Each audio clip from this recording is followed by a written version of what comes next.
మిరపకాయల పచ్చడి మనకు ఇంట్లో తెచ్చిన మిర్చీలు ఉంటాయి కదా, దాంట్లో మిర్చీలు పండు వాడితే తీసి ఇలా చేశాను.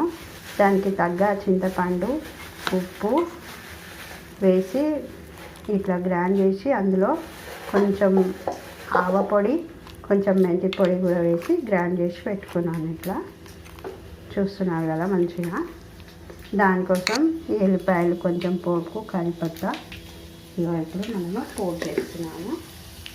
కొంచెం జీలకర్ర ఆవాలు, ఎండుమిరపకాయలు వేసి కరివేపాకు వేసి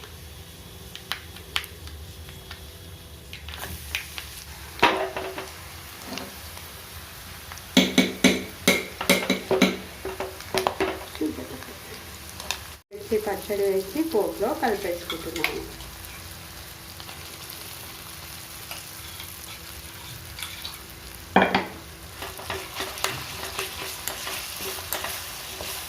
మంచి టేస్టీ పండు మిరపకాయల పచ్చడి రెడీ అయిపోయింది. మీరు కూడా ఒకసారి ట్రై చేయండి. Thanks for watching.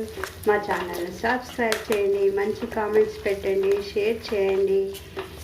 ఎందుకంటే ఇంట్లో ఇంకా పచ్చిమిరపకాయలలో వెళ్ళినాయి కదా, ఎందుకు పాడేయాలని చెప్పేసి వాటితో ఇలా మంచిగా పచ్చడి వేసేసుకున్నాం.